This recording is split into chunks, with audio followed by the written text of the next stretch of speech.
Bago tayo mag-blind items, make sure to like, share, and subscribe to MU Entertainment's YouTube channel para hindi ma-miss out ang Marites University. At kung blind items hanap mo, pwes talasan ng isipan at pagganahin pagiging Marites dahil nandito na ang segment na inyong kinahumalingan at pilit na hinuhula ng Daho! So, sino ang una? Ay, ako pala. Ang una. Ikaw. Chinugi. Eto nga. Grabe ka.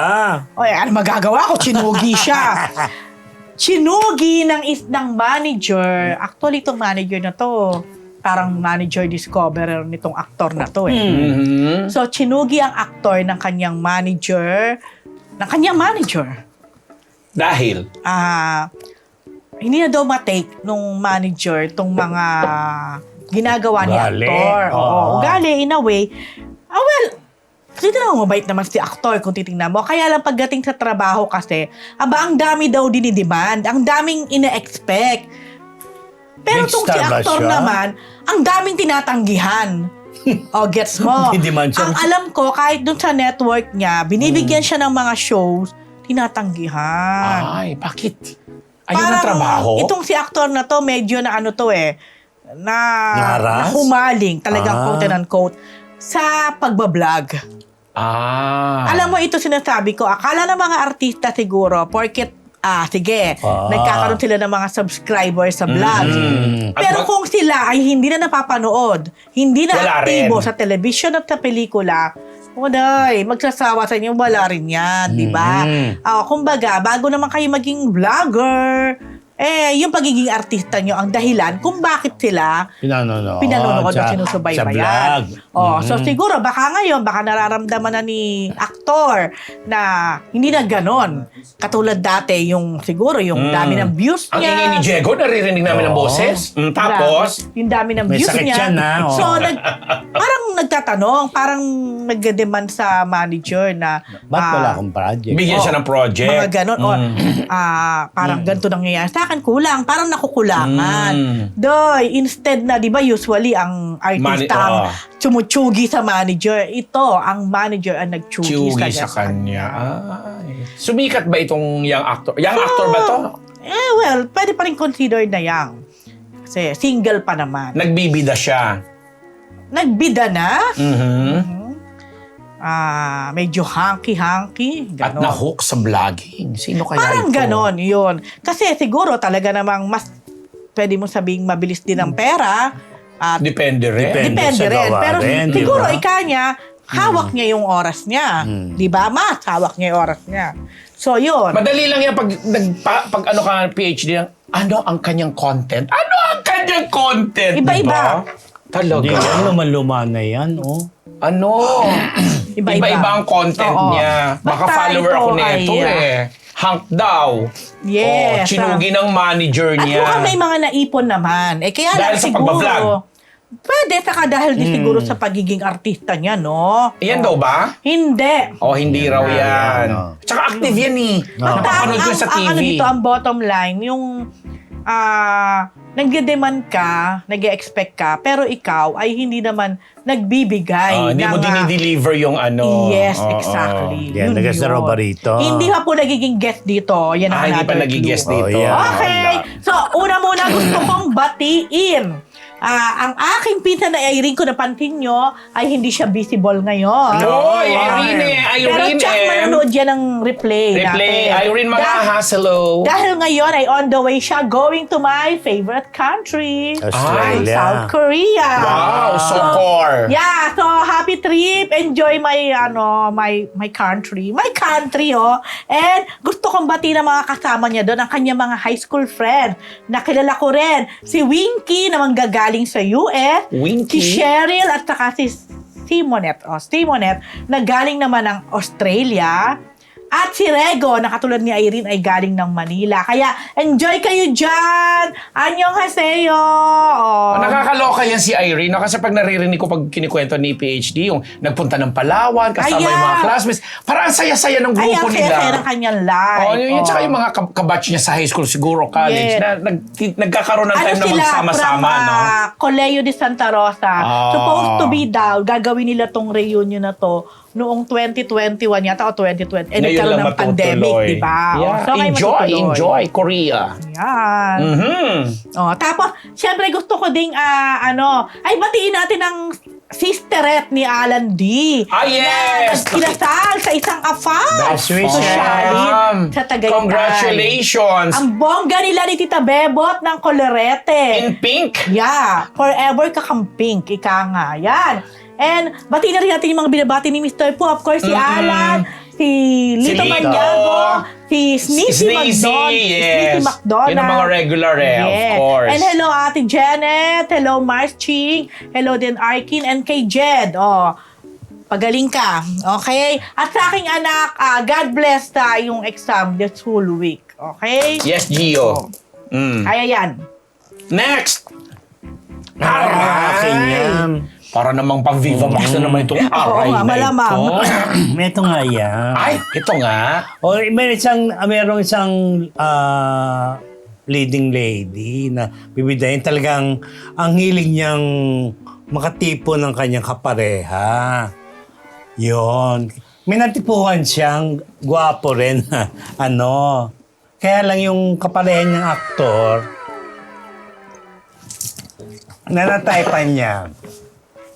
Mama's boy. Kumaga, nakabukod man siya, pero laging inaalaga nung nanay. Kamusta ka na dyan?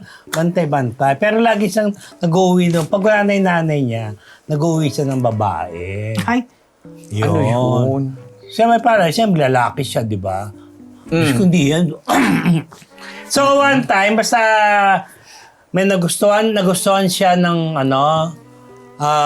nung leading lady niya. So, type niya rin, inuwi niya. Sabi niya, doon tayo sa place ko, ganyan, chuchut. Kalagkarin naman yung mga babae, sumasama agad sa kanya? Siyempre, gwapo naman yung lalaki. Ganon? Oo. Kahit pa ako, hindi ako basta-basta sasama, no? parang di totoo yan. Hindi na mo ako, we're not born yesterday. Diba?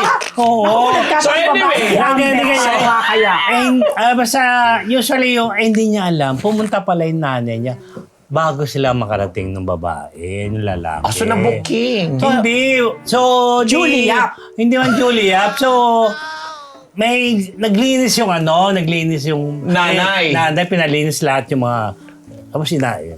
Di nung wala na, di uwi na yung nanay. Tapos saka dumating na yung lalaki. Kasama ngayon yung kanyang Kasama yung girl. Oo. Di pumunta sa room. Patay-patay pa yung ilaw. Di buhot-buhot, di papunta sa room. Ay, parang Yung kasal, girl. binuhat? Oo, parang nga, siyempre parang... Parang bagong kasal, ano ba yun? Titikiman, di ba? Ganon. Kaloka mga eksena mo. Pagbukas ng ganyan, Oo. patay ang ilaw, itinapon niya sa kama. Ay, Yung babae. binuhat Ay, mo yung itinapon? laking gulat ng lalaki. Bakit kumaray? Syempre, itinapon ba naman sa kama? Meron Pagbukas sa ng ilalim. pagbukas ng nung Doon yung ilaw, nanay sa kama. wala palang kutsyon yung kama. Hindi ko Pinaya. Binilad muna Wala. nung nanay. Oo, Tinilay kasi nga pinalinisan nga. Pinalinisan nga yung bahay. Niligpit ni nanay. Oo. Walang kutsyon. Kaya na para siya. Kawawa naman Totoo ba yan? Oo. Sinong source mo niyan? Basta meron akong source dyan. Grabe naman magkwento yun. Parang, Alan ba source mo Hindi dyan? siya alam. Diyos ko, damot-damot nun. parang nandudun siya. Ibinalibag, Yo, itinapon sa kama na walang kutsyon. Alay, wala para yung babae. masakit talaga yun. Yan, walang Sino kutsyon. kaya source ni Din Hindi dito? ba? Sample. Aray!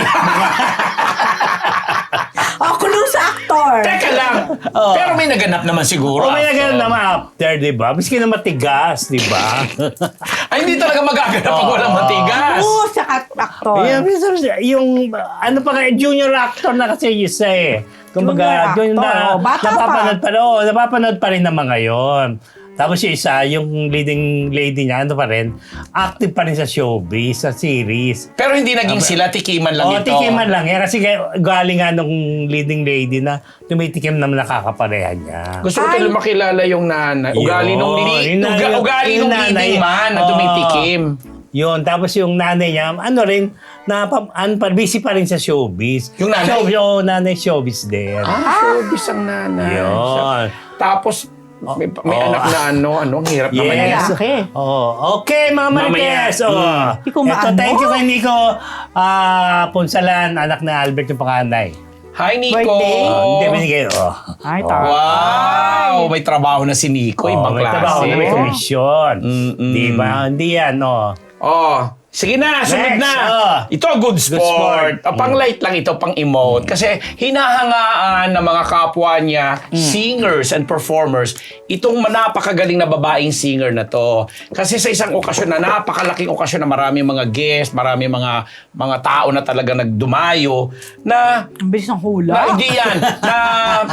Na sa husay niya, maraming nagpa-picture. Daming tumatawag ng pangalan. Pero, maling pangalan nga yung tinatawag. Gusto magpa-picture sa kanya. Napagkamalan diba? siya napagkamalan siya na siya yung host na babae na napakakwela. Kilalang kaibigan ni Rose. Mahilig din pumunta sa Korea, pati pamilya niya. Patawa. Mahusay na komedyana, mahusay na host. Na sinasabi nung mga nagpa-picture na kamukha nga daw nitong singer na to. Pero the thing is, very accommodating pa rin si female singer. Pa-picture siya kahit tinatawag siya sa ibang plasticity, di ba? kahit tinatawag siya sa ibang pangalan at fanapan mo kami pinanunoy. Kumusta na yung mga pamilya mo na alam naman niya na wala pang asawa itong singer. Napagkamalan siyang yung female host na magaling magpatawa at magaling na mahilig din sa Korea. Feeling ko binigyan pa nga siya ng sa Korea, 'di ba? Parang family of the chuchu sila dahil ang mga vlog niya. Alam ko na. Oo, 'di ba? Napagkamalas yung singer na siya 'yon. Tinatawag pa nga sabi niya, kumbaga, "Ay, Rose, Miss Rose, ang idol mo kami, fan mo kami, ganyan." Hindi naman si Miss Rose yung napagkamalan na iba. Pero si Miss Rose napaka-accommodating. Plastic smile pa lang. rin. Hindi naman plastic. Siya Ang ba? tawag Siya ba? doon. Siya? Hindi yan. Masikat Hindi dyan. yan. Pero May family tama. nga eh. Letter K din yung singer. Oo. Pero yung basta alam ko na ba, sinabi ko na may K. Tapos yung Ayun na nga, napagkamalan diba? na host, yung palatawa, maganda mag-host. Komedyante. Komedyante na may asawa na may dalawang anak na kikay din. Sinabi ko na ang clue. Pero yung singer ang binabati na napagkamalan lang na siya yun. Na nakatawa lang. Kasi hindi naman singer yun. But the thing is, yung mga kapwa niya, singers at mga performers, pinapalakpakan siya na nga siya. Kasi kita mo, kahit tinatawag ka sa ibang pangalan, accommodating ka pa rin. Ikaw pa rin yung ganyan. Sweet ka pa rin, nagpapapicture. Hindi kagaya doon ng ibang mga singer na pag na mali ang tawag, iniismira na. Sabi, hindi ako yun. Nagagalit. Kinokorek, nagagalit. Pero siya okay lang na tinawag siya si ganon. Kahit hindi naman niya kamukha. Siguro that time, sa pag-makeup, nakamukha lang niya. Yun na! Hulaan nyo na po yan, kaya siya good sport. Yes, Diyos Maray na banggi po. Mga kapwa ko, ako Bicol, Congressman Zaldico, Tita Maylin ko. Yeah. Papabati na rin si Congressman Joey Salceda na nakatutok na rin sa atin, na rin siya. Thank you. Subscribe na rin. Hello, Nagpa-subscribe. Hello, Congressman. Joey. Nagkita kami sa araw. Happy birthday! Kasi alam ko pareho kami October. Yes, 16. October 18. 16. Happy birthday nga pala. Yes. Kaya, yon. Niyong, behave, nakita ko bukas ang bodega may ilaw, saka kumuha ng susi na mag-uusap tayo. At sabi na naman, bakit ka na-guidance kaninang umaga? Ito nag-i-announce ko, I-announce talaga. At maraming salamat din po pala sa mga nakiramay at mga nakidalamhati po sa amin. And finally, nailagat na po sa kanyang huling hatungan ng aking paboritong tita, si Tita Thelma Zuniga Rodriguez. Maraming salamat po sa lahat po ng nakidalamhati po. Ayan! Bago natin tapusin ng live, pasalamatan po natin ang Scott Media para sa kanilang studio facilities. Kung nais nyo rin pong gumawa ng inyong sariling content, i-message lang po ang Scott Media sa Facebook para magamit ang kanilang facilities. Nag-ibang boses ko dun Charot. Okay, mga Marites, maraming salamat po sa tumutok sa halos 1,000 live viewers po natin. At syempre, salamat po sa mga ads. At Next week, after next week niya pa po papawag ng live show. Oo. Sir po marami pa siyang Yeah. ginagawa doon sa San Francisco. Correct. May racket lang po siya. Kaya po yung mga kamaritas po natin na Yan, no. based po dyan, posibleng makita nyo po at makadaupang palad ang aming minamahal na si Mr. Parang Fu. napakalit na San Francisco. Diba? Basta Lalo na yung mga taga-Castro Oo. na pupuntahan niya. Talaga in-announce ko Basta yung patuloy Castro. pa rin kaming magbibigay mag-atid Of sa inyo course. ng chika, masasayang chika at dahu. So yan po ang dahu mula sa Marites University! See you Thursday! See you!